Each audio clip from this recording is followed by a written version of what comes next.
شروع سے پیغمبر حسن و جمال حضور علیہ السلام کی توہین و تنقیص کو شعار زندگی رکھتے ہیں، تو ایک زمانے میں انہوں نے سازش کی اور آقا کریم کے روضہ اطہر سے حضور کے جسد اطہر کو چرانے کی سازش کی، اور جس کی حفاظت میرا رب کرے کون اس محبوب کا بال بیکا کر سکتا ہے۔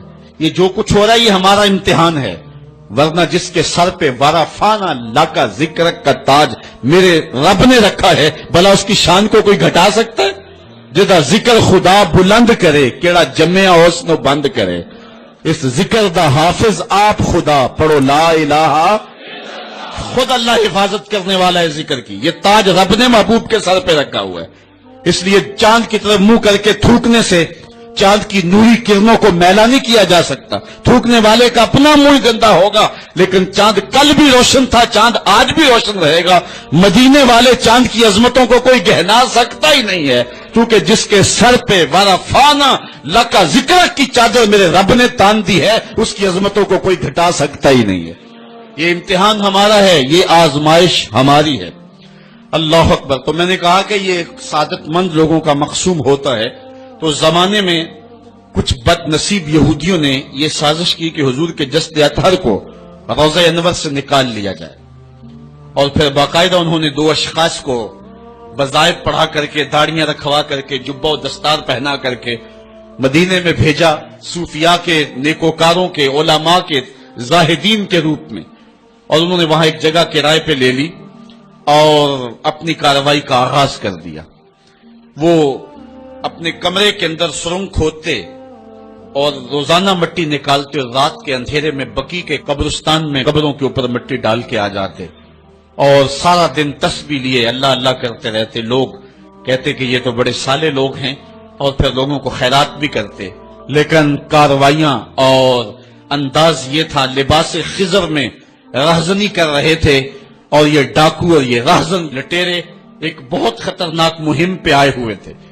جب وہ بالکل قریب پہنچ گئے، اور ایک روایت میں آتا ہے کہ حضرت عمر کے پاؤں کا انگوٹھا بھی ننگا ہو گیا، حضور علیہ السلام سلطان نور الدین زنگی کو خواب میں ملے، اور ان کی شکلیں دکھائی کہ یہ 2 موذی مجھ کو تکلیف دے رہے ہیں۔ تو سلطان فوراً اٹھا اور کہا مدینے میں کوئی غیر معمولی واقعہ ظہور پذیر ہوا ہے، اور اس نے جلدی سے کچھ سواروں کو اپنے ساتھ لیا اور کچھ خزانہ ساتھ لیا، اور فوجوں کو حکم دیا کہ وہ تیار ہو کر کے جلدی میرے پیچھے آئیں۔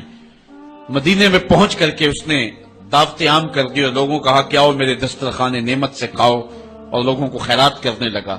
سارا مدینہ اس کے پاس آیا، لیکن جو شکلیں اس نے دیکھی تھی اس کو وہ نظر نہ آئی۔ وہ بار بار پوچھتا تھا کوئی رہ تو نہیں گیا؟ لوگوں نے کہا کہ نہیں، سارے جو ہیں وہ آپ سے خیرات لے گئے ہیں۔ ہاں 2 شخص ایسے ہیں کہ جو بہت بڑے سخی ہیں، ان کو تو ضرورت ہی نہیں آپ کی دہلیز پہ آنے کی۔ بادشاہ نے کہا مجھے دکھاؤ وہ کون ہے۔ بادشاہ کو شک گزرا یہ وہی تھے۔ جب سامنے آئے تو بادشاہ نے فوراً پہچان لیا، کہا کہ میں تمہارے ڈیرے پہ جہاں تم رہتے ہو وہاں جانا چاہتا ہوں۔ بادشاہ تفتیش کرنا چاہتا تھا، جب دیکھا تو تسبیحیں لٹکی ہیں، مصلے بچھے ہوئے، قالین بچھے ہوئے ہیں، تو بادشاہ مصلہ اٹھایا، قالین اٹھایا تو نیچے پھٹا تھا، جب پھٹا اٹھایا تو نیچے سرنگ تھی۔ پھر بادشاہ نے ان کو جانوروں کے پیچھے بندھوا کر کے چروا دیا، اور میں نے تاریخ میں پڑھا سلطان نور الدین زنگی مدینے کی گلیوں میں پھر اس کے بعد روتا پھرتا تھا، اور اس کی آنکھوں میں آنسو تھے، اور کہتا تھا یا رسول اللہ تمہاری مہربانی کہ یہ ڈیوٹی میرے ذمہ لگائی ہے، ورنہ کائنات بھری پڑی تھی، یہ سعادت مندی میرا مقدر کہ اس نوکری کے لیے مجھے منتخب کیا ہے۔ اور پھر اس نے روضہ رسول کے ارد گرد جو ہے جہاں تک پانی آتا ہے وہاں تک جو ہے اس نے جو ہے زمین کھدوائی اور سیسا پگھلا کے اس کے اندر ڈال دیا کہ دوبارہ قیامت تک کوئی موذی اس کی جرأت نہ کر سکے۔ تو روضہ رسول کے ارد گرد وہ سیسا پلائی ہوئی دیوار ہے جس کو کھودا نہیں جا سکتا۔ یہ سلطان نور الدین زنگی کی زندگی کا یہ انوکھا باب ہے۔ آئیے اب سلطان صلاح الدین ایوبی کی کہانی بھی سنتے ہیں۔ اسلام کا مجاہد اعظم، یہ حلال اور صلیب کی جنگوں کا ہیرو، اور جس پہ امت اسلامیہ کو آج بھی ناز ہے، اور آج صدیاں گزرنے کے بعد یہ سینوں میں دل کی طرح دھڑکتا ہے۔ سلطان ایوبی کا نام آج بھی دلوں پہ نقش ہے، اور اس کا نام سن کے مردہ جانوں کے اندر بھی زندگی کی حرارت پیدا ہو جاتی ہے۔ اس کے زمانے میں ریجینالڈ بدبخت ایک انگلستان کے شہزادے نے حاجیوں کے قافلے کو روک لیا اور ان کا سامان لوٹ لیا. انہوں نے کہا ہم حج پہ جا رہے ہیں, تو نے ہمارا سامان لوٹ لیا, ہمیں جانے دے. تو اس نے دریدہ دہنی کرتے ہوئے کہا بلاؤ اپنے نبی محمد کو جو تمہاری جان چھڑائے. بس سلطان صلاح الدین ایوبی تک یہ بات پہنچی تو میں نے تاریخ میں پڑھا کہ وہ دانت پیستا تھا, اس کی آنکھوں میں خون اتر آیا, اس میں کھڑے کھڑے قسم کھائی کہ جب تک اس ظالم کو کیفر کردار تک نہیں پہنچاؤں گا چین کی نیند نہیں سوؤں گا. پھر پونے 2 سال کا عرصہ آپ سلطان صلاح الدین ایوبی کی زندگی دیکھ کے جنگی مہموں کو ترتیب دیتا رہا, دن رات اس نے ایک کر دی, نیند قریب نہ آنے دی. جب نیند بہت زیادہ تنگ کر دی تو پھر وہ خیمے کی چوب کے ساتھ ٹیک لگا کے کھڑے ہو کر کے اپنی آنکھوں کی آگ بجھا لیتا, اور پونے 2 سال کا عرصہ اس نے چارپائی پہ لیٹ کے نہیں دیکھا. پھر وہ لمحے آئے کہ اللہ نے اس کی مراد پوری کی. انگلستان کے شہزادے لائن میں کھڑے تھے, اس نے شاہ گاما کو اپنی کرسی دی اور ساتھ کہا ہم جس کو کرسی دیتے اسے امان دیتے ہیں. پھر اس نے اس کے جو نائٹس تھے ان کو آب خورے دیے, ان میں پانی دیا, کہا جس کو ہم پانی دیتے ہیں اس کو امان دیتے ہیں. پھر جب ریجینالڈ کی باری آئی تو بادشاہ کی رگیں پھول گئیں غصے سے. اس نے تلوار نیام سے باہر نکالی اور اس کی چھاتی پہ چڑھ کے اس کی گردن پہ تلوار رکھ کے اس کے ٹکڑے کرتے ہوئے کہا او کتے, تم نے کہا تھا بلاؤ اپنے نبی محمد کو, محمد عربی نے اپنا نوکر بھیج دیا ہے. اور اس طرح اس ریجینالڈ کتے کے 2 ٹکڑے کر کے رکھ دیے. یہ ہماری تاریخ ہے, یہ اور روشن تاریخ ہے.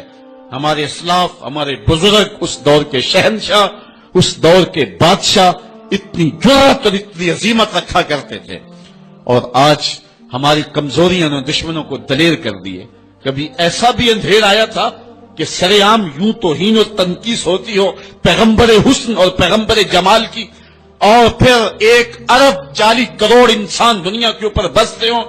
یہ بھی زمانے نے دن دیکھنے تھے. تو امت مسلمہ کی موت واقع ہو جائے اگر حضور علیہ السلام کی توہین باقی رہتی ہے. اس لیے امت کو پوری قوت کے ساتھ کھڑا ہونا ہے اور اپنے نبی علیہ السلام کی توہین کا بدلہ لینا ہے. اور یہ ممکن نہیں ہے جب تک جو ہے وہ ہم پوری دنیا کے اوپر غالب نہ ہوں. اللہ تعالیٰ امت کو وہ دن نصیب فرمائے کہ امت کا غلبہ اللہ تعالیٰ نصیب فرمائے. اس وقت ہمارا المیہ یہ ہے کہ ہمارے پاس عالم لیڈر کوئی نہیں ہے. عوام کے جذبے یقیناً دیکھنے کے.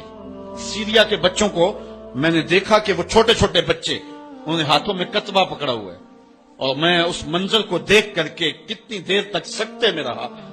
اس کے اوپر لکھا ہوا تھا اقتلونا ولا تسبوا لنبینا, ہمارے ٹکڑے کر دو لیکن ہمارے نبی کو گالی نہ دو. ان بچوں کے